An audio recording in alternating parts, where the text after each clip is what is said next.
Hello, I'm Saginaw's foremost genius docent, Ben. Today, we are discussing Pine, Palm, and River 3 by Fulbright scholar Brian Rutenberg. Ah yes, our first abstract painting. Abstract art has a language all of its own, using shape, form, and color to tell its story.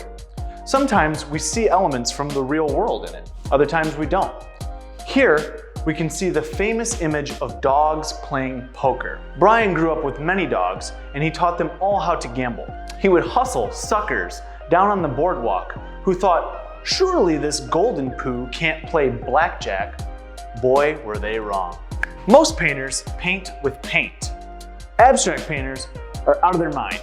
Brian uses crushed rock, fats, and lipids, and uses all manner of hair from any creature to apply color to his canvas. Brian grew up in South Carolina, which is widely regarded as being below North Carolina. If it were further west, it would be called Georgia.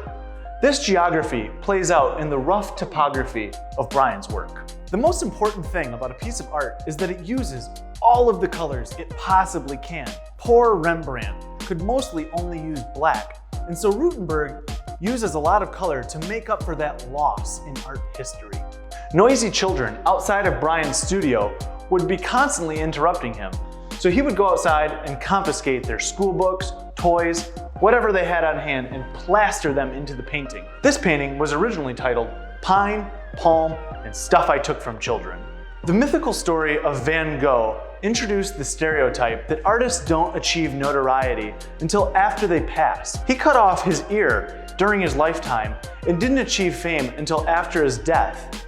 This is why Brian has both ears. We can bet if it would have worked for Van Gogh, most of us would only have one ear. Hey, genius docent. Well, you've done it again. I found your comments consistent. I'm here at my poolside tiki bar. I do a lot of thinking here because I don't want people to take me too seriously.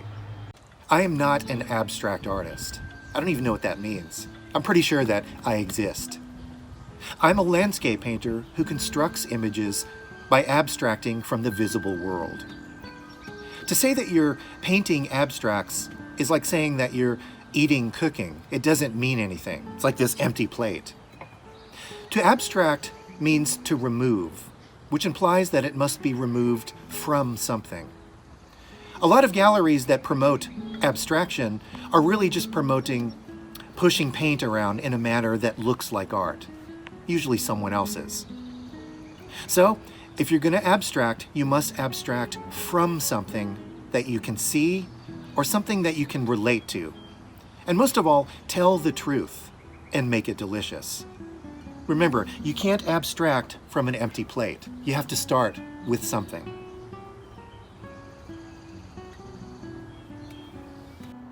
You sure do know your geography. In fact, if South Carolina were any further east, you could call it very, very moist. Yes, I grew up in the low country of South Carolina, and Southern children are taught to soak up the details of the local landscape. A flower isn't just a flower, but a blue water hyssop or a southern marsh canna. Birds are not just birds, but a red-footed booby or a black-bellied whistling duck. And barbecue sauce is light tomato, heavy tomato, mustard, or vinegar. And yes, I have painted with barbecue sauce, and I've tasted oil paint, which is why I have a tail. The reason that I use really thick oil paint is because I want my paintings to begin and end with physical certainties such as material and process. A buttery brushstroke doesn't need to be anything other than a buttery brushstroke. The reason that I emphasize the physicality of my materials is to connect them to the tactile world that we all occupy, to things that I can understand. If I throw a fistful of vermilion oil paint at my canvas, it splats. If I add paint thinner, it runs. If one color appears to pass over another, it's because it actually does. Think of color as a pack of playing cards that you dump out onto a table. Some overlap others as they stack up. So essentially, I spend all day stacking color. Painters do not use all the colors they want. They use all the colors they can, within a set of limitations that they themselves impose. Art is the magnification of limitations. A tonalist painter like George Inness used a very limited chromatic range, but he extracted the maximum amount of poetry from those limitations, which allowed him to explore the symbolic effects of natural light.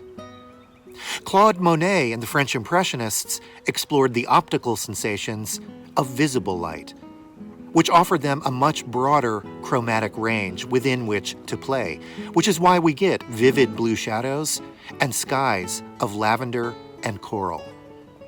That chromatic freedom, coupled with rapid brushstrokes, allowed them to suggest not what we see, but the sensation of how we see.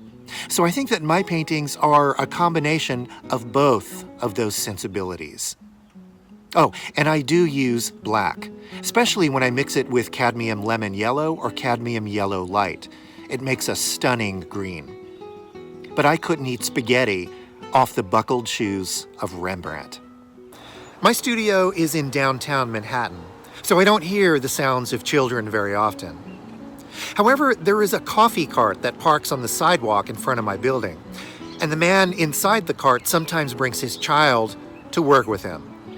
He takes my money, and he gives me my breakfast. So if you want, you can call my painting Pine, Palm, and Bagel. You're right, Genius Docent.